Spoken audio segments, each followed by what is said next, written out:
Got you.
Right now on the National Weather Desk, mighty Milton, the powerful hurricane, is now packing 120-mile-per-hour winds and is heading straight to Florida. Little pinhole eye, that's indicative of extreme intensification. Why this storm could be especially devastating for the Gulf Coast. The largest evacuation that we have seen, most likely since 2017 Hurricane Irma. All this as the cleanup from Helene is still going on. Front half of this house was taken out by the power of this mudslide. The Earth's so-called second moon has arrived. PT number 5 will continue to be up in the sky until 11:25. And this year's weather is making for great grapes in southern New England. They say the much drier than average September will make these grapes riper and better tasting. From our nation's capital, this is the National Weather Desk. Good morning and welcome to the National Weather Desk. I'm Janae Bowens. 3 days ago, it was a disturbance with just a 40% chance of development. Right now, Hurricane Milton is a major Category 3 storm and is expected to continue strengthening before making landfall along Florida's Gulf Coast late Wednesday or early Thursday. The storm surge and wind damage could be catastrophic. Meteorologist Avery Tomasco is tracking Milton for us this morning. All right, latest on Hurricane Milton, on a vertical climb for intensity as it is explosively intensifying in the Gulf of Mexico. A little pinhole eye, that's indicative of extreme intensification. And just like that, from a Category 1 hurricane earlier this morning to now a major 120-mile-per-hour Category 3 storm. And it still has so much warm water to tap into. Sea surface temperatures in the 80s means at least a Category 4 storm. Right here, northwest of Cuba. This could be easily a Category 5 storm, though. The only good news is that on final approach, it's going to weaken just a little bit, but notice how much bigger it gets. The eye of the hurricane especially, that's going to exacerbate and increase the wind field, which means the storm surge will likely be just as bad or even much worse than what happened with Helene not too long ago, which led to a lot of damage in Tampa Bay. They could be looking at 10 to 15 feet of storm surge. Now, Tampa has not taken a direct hit from a hurricane in more than 100 years. The area is incredibly vulnerable to storm surge. More than 3 million people live on or near Tampa Bay, which could easily spill into the city. The Tampa Bay Regional Planning Council ran a hurricane simulation called Project Phoenix a few years ago and found a Category 5 hurricane would have devastating and long-term impact on the entire region.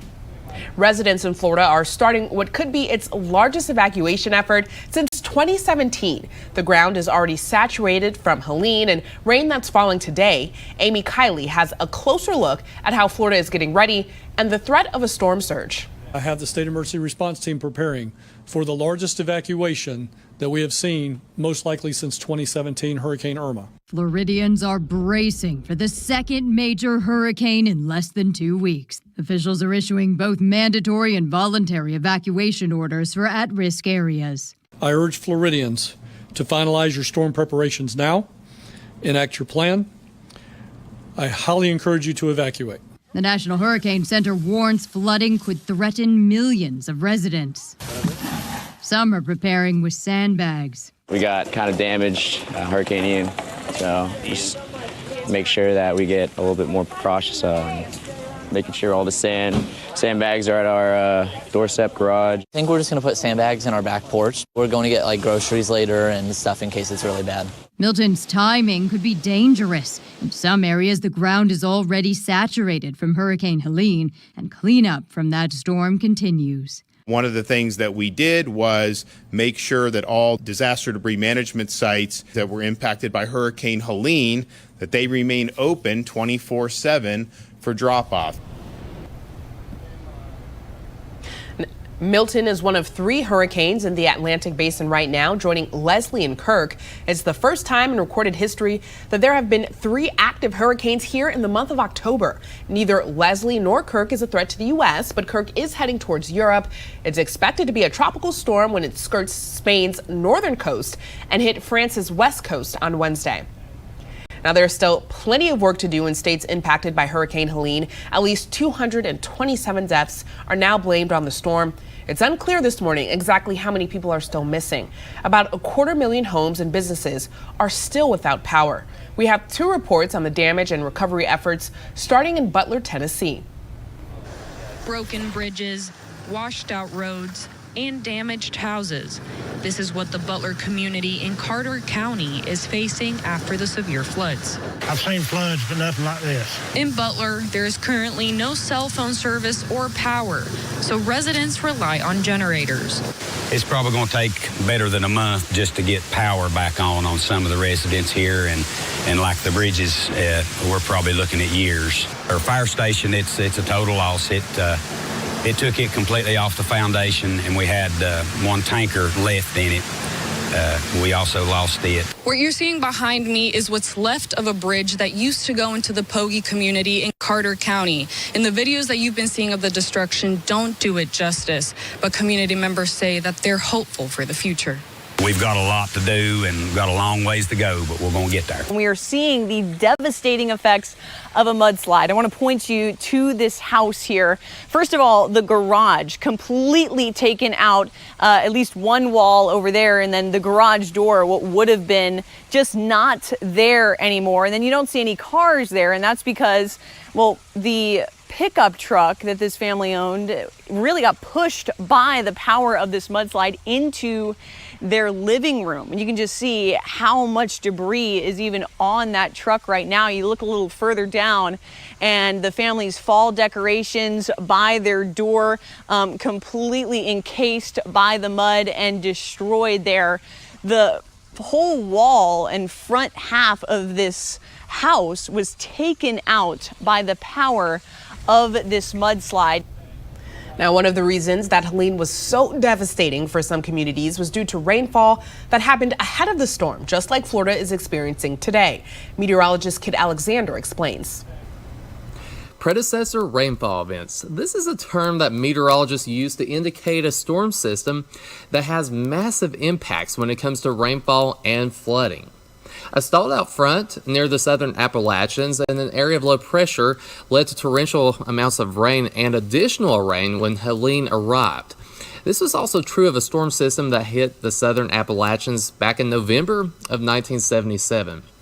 According to the National Weather Service in Morristown, the preceding rain before Helene was one of the main contributing factors in the devastation in our region. Any rain that falls in the western North Carolina basin ultimately comes into East Tennessee. National Weather Service meteorologist Anthony Cavalucci had this to say about Helene and the preceding rain. One of the biggest factors was that we had precipitation that started much earlier in the week. Helene wasn't due to come through. We didn't know exactly where it was coming, but we knew that there was a lot of precipitation before the actual tropical system moved our way. So that was probably the big factors. And then we had wind damage on top of that, power outages, and people are still dealing with that today. Turning our attention now to the fall foliage, more places across the country are now reaching peak colors. Meteorologist Jordan Evans has the rundown from coast to coast. We're now into the middle of October, and current fall color continues to expand across the United States. We are past peak now in the higher terrain of Colorado, parts of Utah, the Rocky Mountains there just outside of Denver, but we're still expanding across most of Colorado, New Mexico, Arizona, Nevada. The high Sierras also just past peak. Farther to the north, we're past peak a lot across Yellowstone, parts of Montana, Idaho, the higher terrain and those states, but lower elevation still getting closer to peak at this time. Upper Midwest approaching peak, places like Duluth, Minnesota to Minneapolis. Still little foliage across most of the plains into the Ohio River Valley. We're now at peak across northern New England from Burlington to New Hampshire, Maine, and closer to peak now for places like West Virginia. And we're getting started right here in the nation's capital along 95 up toward Boston. For the National Weather Desk, I'm meteorologist Jordan Evans.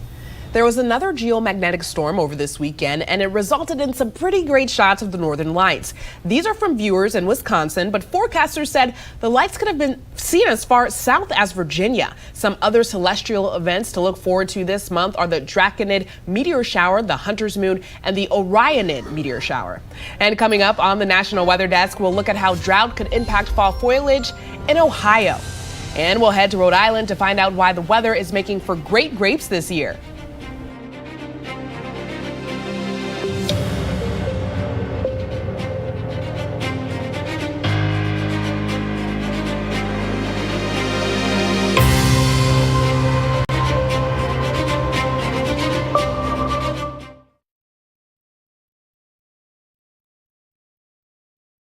I'm meteorologist Ryan Munn. As we get a look at the Northeast through the day on Monday, we're going to see lots of clouds off towards areas in eastern New England with some rain as a cold front is passing through. We're looking at rain for areas like Connecticut, Massachusetts, over towards Vermont, New Hampshire, as well as Maine through the day on Monday. Some scattered showers possible off towards the west as well, but the sunshine is replaced as we head through the afternoon. Tuesday's looking nice as well. The high temperatures are running in the 60s for most.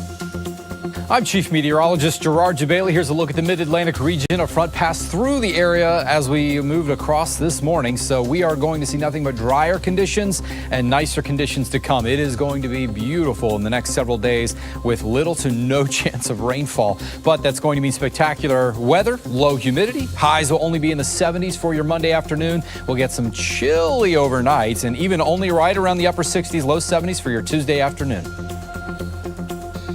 I'm meteorologist Vetus Reed. Here's a look at your southeast forecast highs as we're seeing temperatures in the 70s in Nashville, 86 in Birmingham, 85 Raleigh, 90 in Mobile. Some clouds and rain over South Florida ahead of a tropical system. We're looking at hurricane that's going to move across the Gulf, looking at it becoming a Category 4 as we get through the next few days, and it could make landfall near the Tampa Bay region or near the Big Bend region as we get towards Wednesday afternoon, evening. This is going to be a major storm once again for western Florida.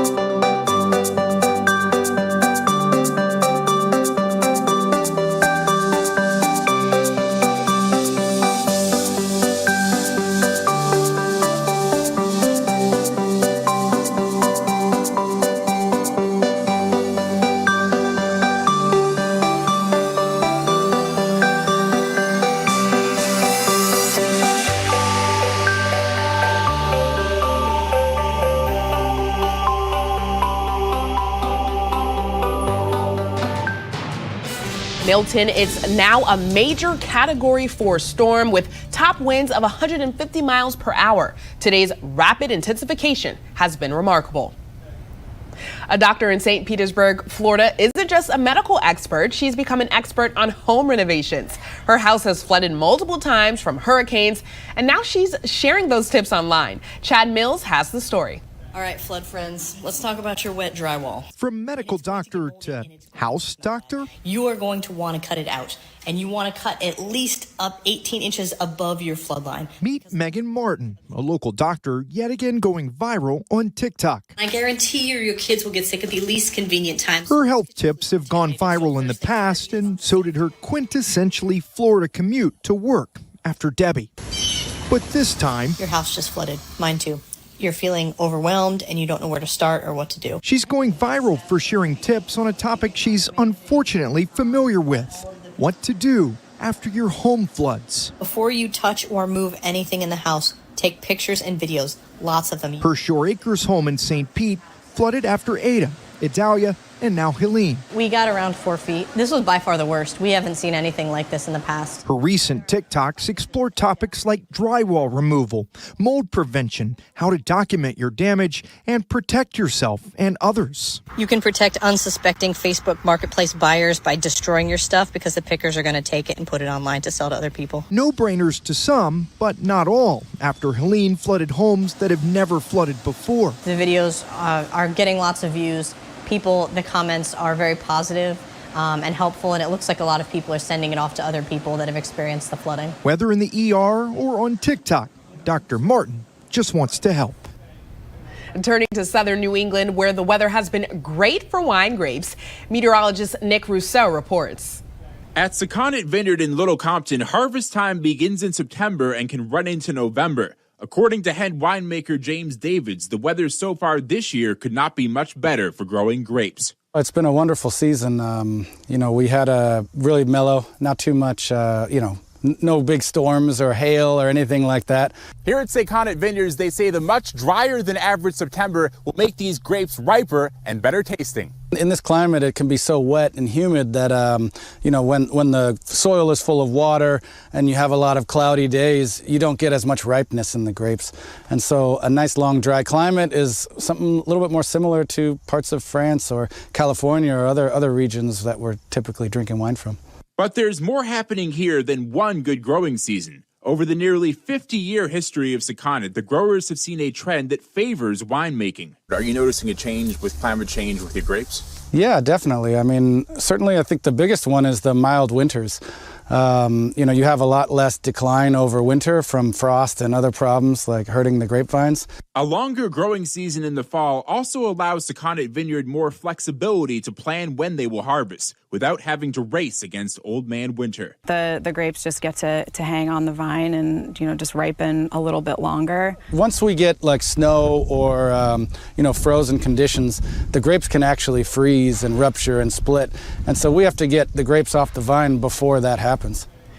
Portions of Ohio are still dealing with extreme drought, with some areas reaching the exceptional level. But that hasn't stopped people from coming to see the changing leaves in the area. Nick Veland has more. Step by step, adventure awaits at the Hocking Hills. The caves and just being out, being part of nature. Susie Farrell and her pickleball friends traveled from Indiana. The lack of rain didn't scare them off. We've got backup plans. We'll be fine no matter what. So they hit the road to explore. And those with the Hocking Hills Tourism Association haven't seen an impact and doesn't expect any impacts come fall. People are going to come here anyway. The drought is not going to be a problem. People like Susie's group who say even if the drought impacted their stay, they'd still be happy to be there. Fun to be here. We have a beautiful place where we're staying, and if we never left there, we'd probably have a good time. Hocking Hills says the fall is their busiest season. They expect the leaves to still change to their fall colors, which attracts most of the attention. I have never seen such a dramatic change in colours that you see around here. And of course, I absolutely love it because I'm just not used to it. I come from London. Now, more than 3 million trees across Alabama have been affected by southern pine beetles. And while the loss of so many trees can create many issues, the biggest concern is public safety. Gracie Johnson has more. Over 3 million trees across the state of Alabama have been affected this year by southern pine beetles. The Alabama Forestry Commission tells me it's the worst it's seen in 24 years. This year we've documented over 10,200 southern pine beetle spots. In typical years, we would normally see probably anywhere from 100 to 300 spots. These numbers equate to an estimated 3.5 million tons of dead wood on the landscape. A Tuscaloosa County woman is seeing the impact in her front yard. This past Friday, when I walked outside, the tree limb, as you can see, it just fell. Drew Metzler with the Alabama Forestry Commission told me signs to look out for in infested trees. One of the earliest signs of infestation is pitch tubes that occur on the main bole of the tree or the main trunk. As the trees become more infested, he said you may notice yellowing of the needles and the trees turning brown. Eventually they do fall down and are decomposed over a period of time. One of the biggest concerns, safety. It may hurt someone or me, so that's a big concern. Metzler said there are insecticides and pheromone deterrents that homeowners can use to protect their trees from growing pine beetle infestations. Earth has an extra visitor in its orbit, referred to as a mini-moon. Meteorologist A.J. Mastrangelo explains why this asteroid is tagging along. Unfortunately, not going to be able to see this with your naked eye, and the last time we actually had a mini moon here on Earth was back in 2020. That one turned out to be space junk. This one is likely composed of natural elements, as astronomers have conferred. Let's talk about this 2024 PT5. That's the name of the asteroid, discovered by researchers in South Africa back on August 7th. Asteroid itself, it's roughly 33 feet wide, so roughly the size of a school bus. It's going to be held in Earth's orbit for 56 days. And we're already starting that countdown there as we are now into the orbit itself. The horseshoe path, though, raises questions. We'll talk more about that coming up in just a little bit. But here is the moon and here is Earth. As we know, the moon orbits and revolves around Earth, and it completes that complete orbit. But a little bit of a different story with PT5. It'll be having a different trajectory. As you can see here, this white line here, this is what has already occurred and actually officially became in orbit back on 9/29. It's in orbit right now. It's kind of right in this red area. And as you can see, it's only really in orbit for more of a horseshoe formation. So scientists are split whether or not this is officially a mini moon because it won't be completing that full orbit. Believe it or not, PT number 5 will be continuing to be up in the sky until 1125 and actually will be making a return here to the skies of Earth coming up in 2055. And time now for a short break, but first we take in views of changing leaves in Utah.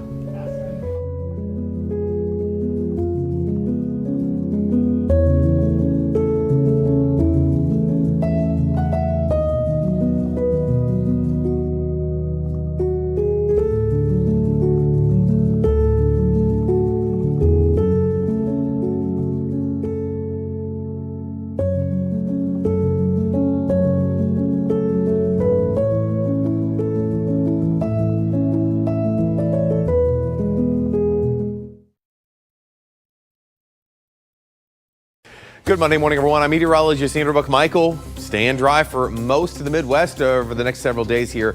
High pressure is going to give us a lot of sunshine with highs in the 60s and 70s all across the region for the day today. Tomorrow, we start warming up a little bit more, especially out to the west. We got some 80s sneaking their way back in. And by the time that we get to your Wednesday, the 80s continuing to spread as temperatures slowly warm up as we head towards the middle of the week. I'm meteorologist Joe DiCarlo. Look at your forecast across the region on this Monday. Well, Hurricane Milton way to the south, moisture moving southeastward with it, and we are left with dry conditions across the region. Lots of sunshine. We're in the 80s and 90s this afternoon. As we head into your Tuesday, cooler 50s and 60s for many in the morning, but 80s and 90s again for the afternoon with a lot of sunshine. Well, hi there, everybody, and a good Monday morning to you. I'm meteorologist Shannon O'Donnell. Lots of warmth out west, but at least San Francisco is cooling down after hitting the triple digits around the Bay Area over the weekend, back down to 76 near the Golden Gate Bridge today. 80s out of Salt Lake and Albuquerque. Beautiful, almost summer-like weather back in the Pacific Northwest with 70s and 80s in Seattle and Portland. High pressure in charge out west. And that's the scene from here.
You are watching the National Weather Desk. Have you noticed that some bodies of water are bluer than others? There's a reason for this. Meteorologist Matt Monroe explains.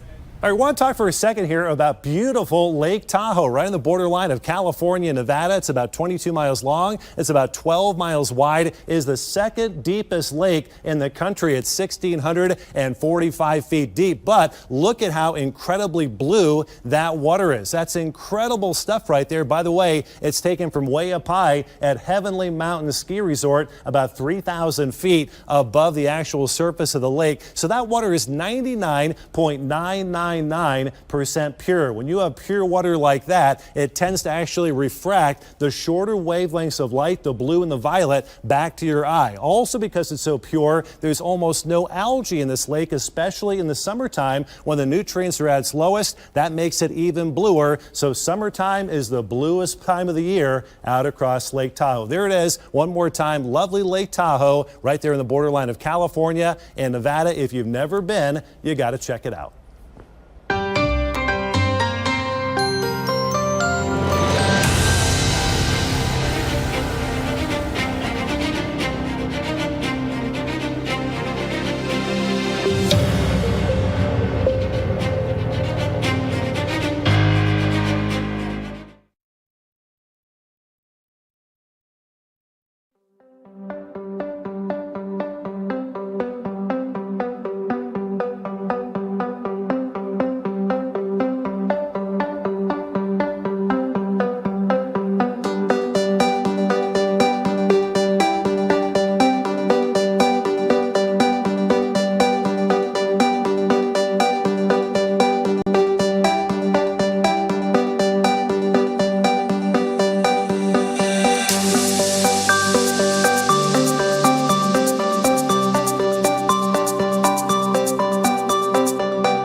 Thank you so much for joining us. I'm Janae Bowens. Make it a great Monday, and I'll see you right back here tomorrow.